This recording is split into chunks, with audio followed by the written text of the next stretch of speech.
after hacking on Bitcoin for a while, we felt pretty acutely that we were not always welcome in the sandbox, and we wanted to be welcome in the sandbox.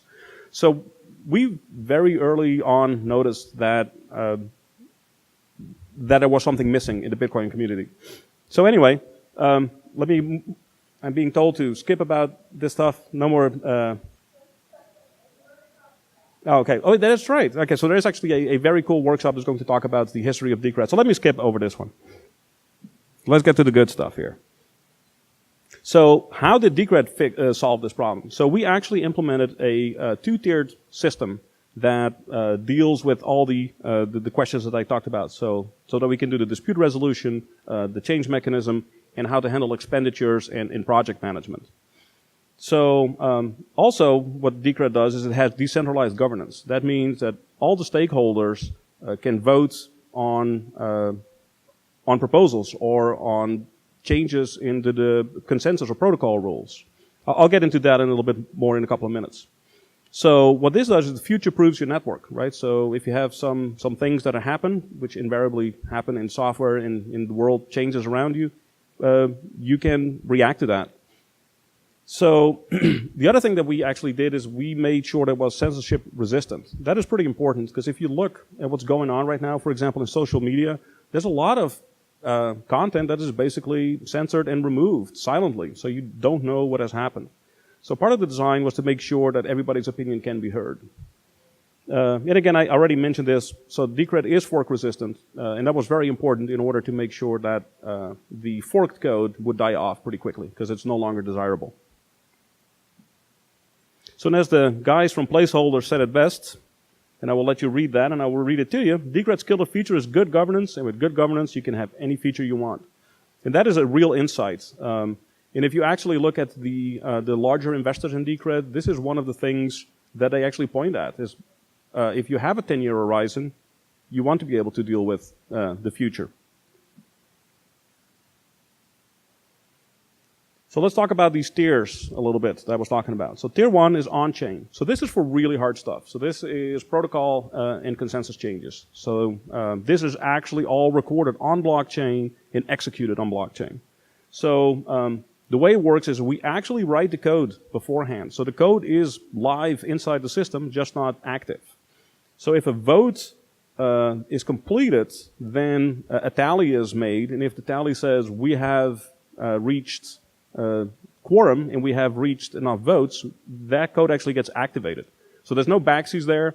That is it. So you voted, it gets activated, and the whole entire network is going to switch to that new fork.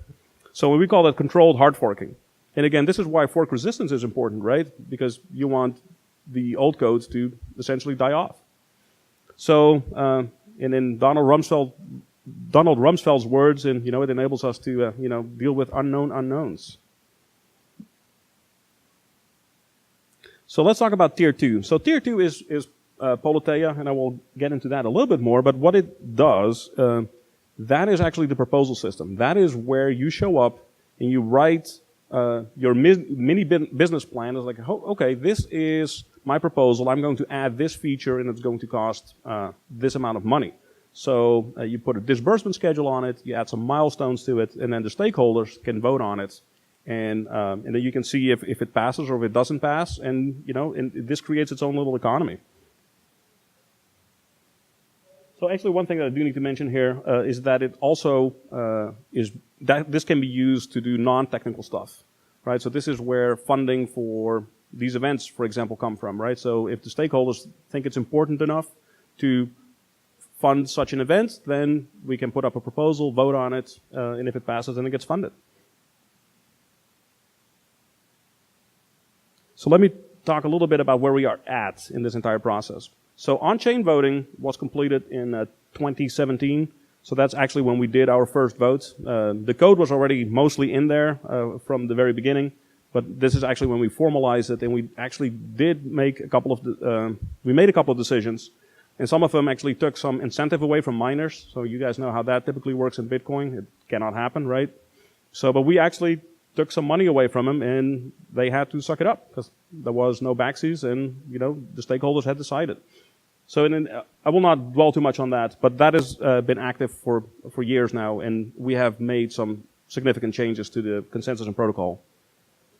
So Politeia just went live, I want to say about a week and a half ago or so. So that means that we can now start taking proposals, and I think there's about 10 of them up right now. So some of them are interesting, some of them are uninteresting, but up to you to decide. And if you're a stakeholder, definitely go read up on them and cast your vote. So the missing thing right now is a smart contract that actually is going to govern this in the future. So what we want to be able to do is to actually fully automate the system. Right now, there's a gatekeeper at the very end that is going to execute the will of the people. So we all know how good that works in the real world. So we want to remove that person from that role, right? So we want this to be fully automatic. And when that happens, is what we have coined now the decentralized autonomous entity. And the idea then is that it's going to become fully automatic. So you write a proposal, you do your disbursements, you get paid if you keep hitting your milestones, and there's no human involved here at all. And when we get there, we are actually going to donate our entire treasury to the stakeholders, so they get to decide what happens next. Oh no. Sorry about that. I don't know what happened. Is that where I was? One more. So the Decred economy, this is what I was talking about earlier a little bit. So what that means is that we have been actually informally and now formally been contracting people to work on Decred. And so people show up with ideas or code, and it is good. We accept it as a community, right? We merge that code, and these people then end up getting paid in Decred. So, by the way, if you're looking for a way to get Decred and you don't want to go to an exchange, this is the way to do it. Just do some work. See if you can get paid for some of these things that you're doing. And like I said, this creates like a little mini economy. So there's people using Decred for real things. And literally every single contractor right now in Decred is being paid in Decred. So even the ones that work for corporate outfits, the corporate outfit is being paid for in Decred, and then there might be some US dollars on the other end, but it's its own thing. So it's happening. What did I want to say here? So yeah, and with the release of Politeia, we are actually pretty much on our way to becoming a sovereign project, right? So there's not going to be a person you can sue anymore, right? Or a project you can sue. So if a government would come after it, sure, you can go after individuals, but you cannot go after the entire thing because it's decentralized and all over the world. So, and I want to touch about some of the realities that that actually do happen in governance. So there's a lot of people that pretty much say it will solve all the problems in the world, including world hunger. So there's going to be some realities, though. So for example, there's always going to be a group of people that is going to be more equal than others, right? So who gets to commit the code? And that's an outstanding question, right? So if somebody shows up with bad code, who determines that it's bad code, right? Who knows, who gets to decide that? So there's going to be asymmetric power structure there. So this is one of the questions that we are hoping to solve in the next couple of months, years, by running Politeia, and basically see where it fails, right? So where does this fall apart? What are the weak spots? And then trying to improve on those. So, but these are unresolved issues in the space, and they will remain unresolved for a while. I do think that we will be able to come to some sort of consensus on how to move forward on this.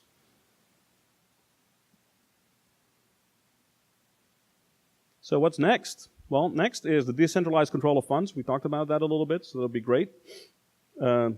We are going to become the decentralized autonomous entity, and this is where it becomes a little bit more interesting, because this is a question we get a lot. So, hey, you guys have this really cool governance system. Can I use it? That's a great question. Currently, no, but that might be actually a proposal that somebody puts up. It's like, hey, I want to be able to leverage the Decred infrastructure to do governance for my project, right? What does that mean? Well, I don't know yet. We are going to have to talk through that. Somebody's going to have to run with that ball, but that's something that's definitely in the future that may be an interesting project to work on. So one of the things that is actually really neat about the way Decred has been doing things is it kind of has created a gig economy, the one you're familiar with Uber and Airbnb. Everybody has used that, right? So, but those are actually low-skilled jobs. So what a project like Decred actually offers is you can come work on Decred, which is a highly skilled activity, right? You need to have some form of education. You need to have written some code. You need to understand what you're doing. So it actually kind of creates a bit of a gig economy in its own right. So that is very exciting, right? So now all of a sudden you can decide, you know what, I want to travel for 6 months and work for 6 months at a time, right? And you could with some of these projects. So and I put a bunch of question marks down there because this is actually the most exciting thing to me in Decred right now. I don't know what the future holds. The stakeholders are going to determine where we're going with this. And that's great. Let's see what happens. The experiment moves on to the next phase. And with that, I would like to take some questions. Sir.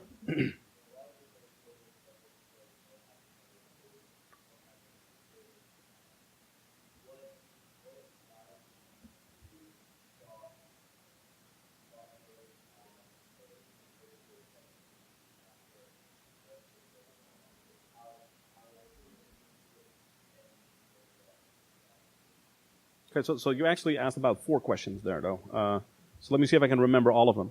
So the thing, though, is to realize is that if you just show up with a feature request, it doesn't mean it's going to get implemented. You need to show up with a development team as well, so that you can actually make that, that feature reality. So if you show up, hey, Marco, can you write this? No, I got stuff of my own to do, right? So you do not get to run or micromanage somebody else in the equation. Does that make sense? Yes. So that is one part of the answer. You do not get to micromanage other people. So you have an idea of how to execute it, and therefore you need to bring your own, bring your own people, bring your own beer. It's kind of the idea there. But I think I only answered one part of your question. What was the other one? So you hand him the mic, so you can record that. So if it does get voted on, that proposal, and you have a pull request and you merge the code in, what if it's a bad feature? How do you the one that really believes in the DK project and believes it should be a certain way, what if there's a huge fork that happens that you believe is going to really hurt Decred? So this is where the proposal system actually is going to be used a bit more than you'd think. So the idea is that if you show up with bad code, then we still have gatekeepers. This is actually the unresolved portion I was talking about, right? So you still have gatekeepers that ensure a certain level of quality, right? That has to happen. There's just no way around that. So because if I would see a piece of code that would create a fork, obviously we don't want that, unless it's one we want, right? So that is going to be a bit more of a human touch, and that's going to be debated on Polytea, right, on the proposal system. Say, okay, this just cannot happen this way. So, and the other thing to realize, though, is that there is going to be something that bad is going to happen, invariably, right? That's how the world works. So, and we are going to have a mechanism to deal with that. And we're starting to put these guardrails in place, right? So the human ones and the non-human ones. Any other questions?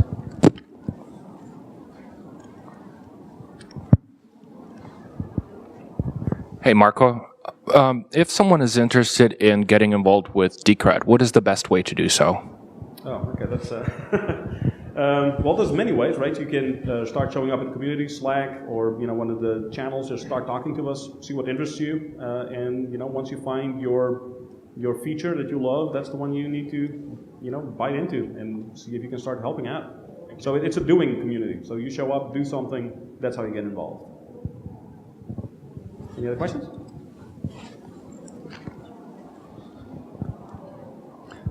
Hey, good morning. Thanks for the talk. Great jacket, by the way. I'm a big fan.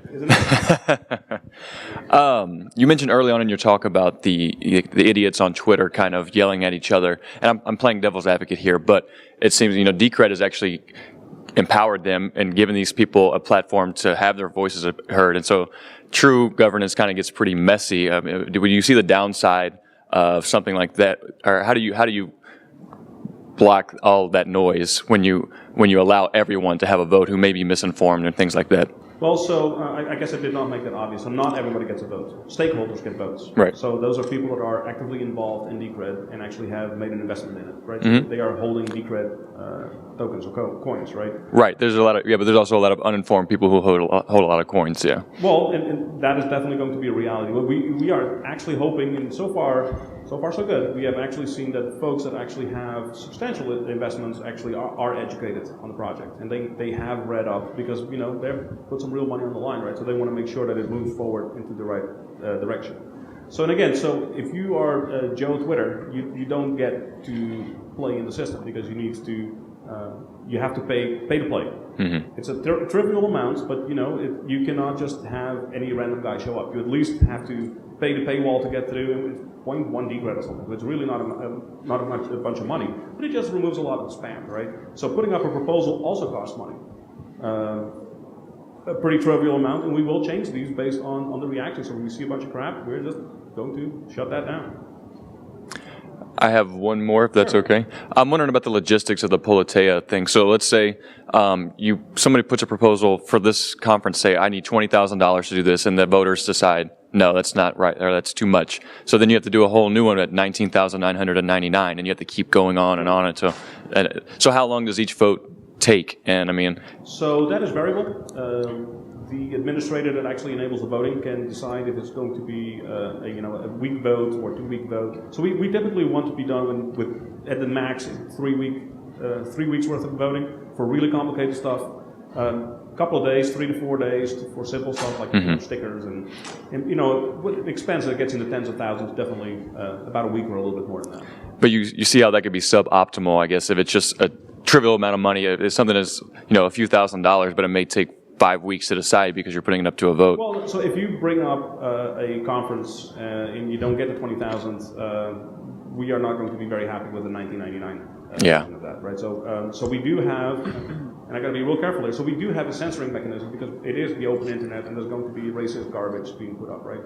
So, but the way the censoring mechanism works is that you can prove that you were censored, right? So you can show the world, and if you basically are putting up one proposal after another, just spamming it, you get censored, and then you can play a popularity game with us, right? So, is it fair or not fair that my $1 cheaper version was, was removed from the site? Does that make sense?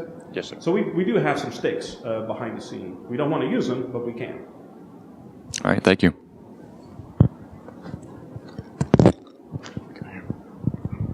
Hey, Marco, thanks for coming to the Texas Bitcoin Conference. Appreciate it. Car Gonzalez from Thriller Podcast. So can you just talk about the community? You guys have such a vibrant community. Telegram is just on fire all the time over there. Can you just tell us what separates y'all's community from Bitcoin or from any other community? Thanks.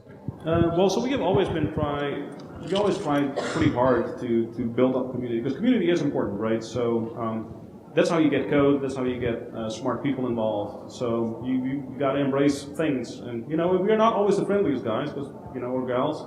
So there's definitely some strife here and there, which is unfortunate, but we try to keep it mostly collegial and do the right thing and help people on board and get going on things. Any other questions?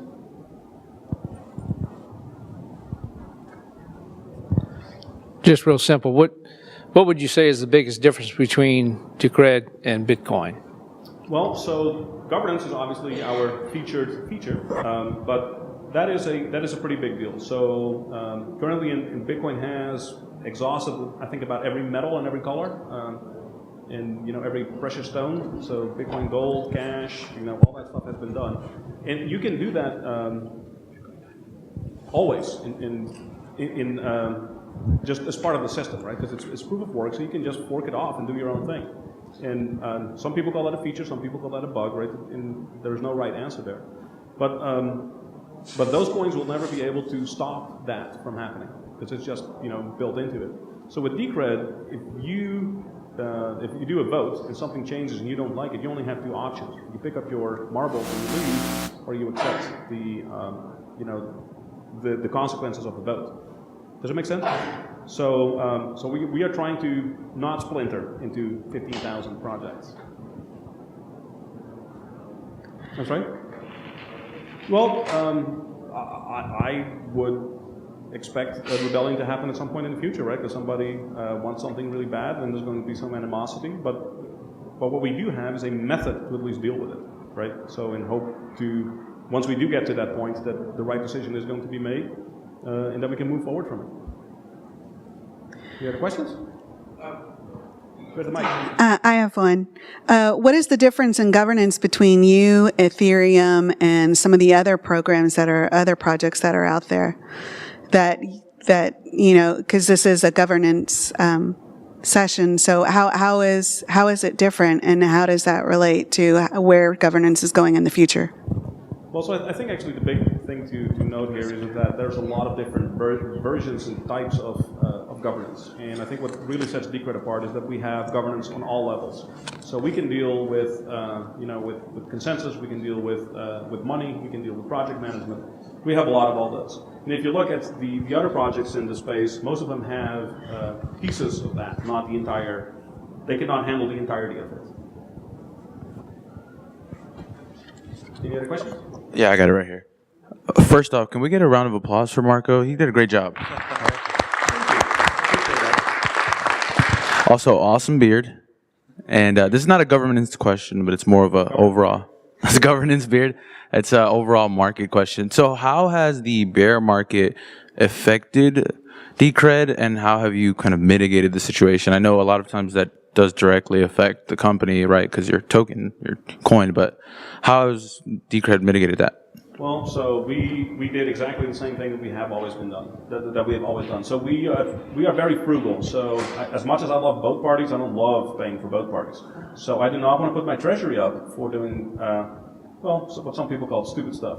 So we've only used a small portion overall of our treasury, and we make sure that funds are put to good use. And when they're not, we terminate relationships that have not been valuable. So the fact that we are going to donate all this money and all this, the entire treasury to the community, and therefore we don't consider it ours. So we have to be good shepherds, and we try to, not spend it on dumb stuff. So, and that's how we, survived the bear market. It actually has not really affected us. We are still doing what we were doing. Maybe not as flashy or with as many people, but really nothing has really changed.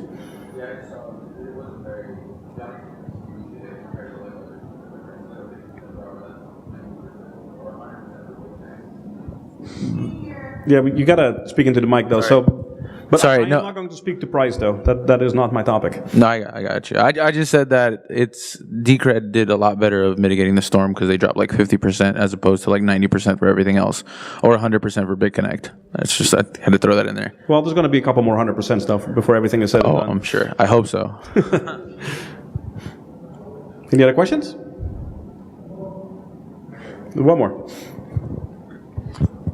So how does Decred handle voter apathy? Because that's a real issue with some other projects. Is there any other kind of incentivation or incentives for somebody to vote on Politeia or Politeia? Politeia. We actually did ask a Greek person how to pronounce it. So we are relatively sure it's accurate at this point. So voter apathy is a real thing. I completely recognize that. So what Decred has done, what I completely glossed over, is that we try to realign incentives in the entire protocol and the entire cryptocurrency. And part of that is that you are incentivized to vote by getting paid to vote. Turns out if you actually pay people to vote, they care a whole lot more all of a sudden. So and there's two things on the line here, right? So A, you are going to lock up your coins for a duration of the vote. So you don't have access to that. So you actually are taking some risk, right? So if the price drops a bunch, you just lost a bunch of money, right? And you cannot get your tickets out until they actually have been selected and have voted. So, but you do get paid at the end, right? So you purchase your ticket, you wait a while, and all of a sudden you get your ticket value plus the voting fee. And that's pretty nice, especially if you have a couple of tickets out. It adds up, and people love that. And it shows, if you look at the, I think it's DCR data, you can see how much of the coin is actually staked, and at this point it's about 50%. So 50% of the stakeholders are putting, their Decred on the line. Any other questions? Yeah. What's stopping people from going to the Decred repo and just hard forking it? I mean, just forking it. Sorry about that. But you can always fork the code, but you cannot Okay. fork the community. Okay. Right. So, Right. And it has happened actually that some people, quote unquote, took our code. It turns out it's a lot of it, and it moves fast, and it's complicated, and there's been some, some blood on the floor afterwards, but not ours, right? Because we obviously maintain all that code base. It is not trivial to just launch your own cryptocurrency, right? But you could. I mean, I can start my own Decred chain tomorrow. Cool. All right, one final question? Was that the one final question, or was that the stop talking? Okay, well, thank you very much for coming over. So,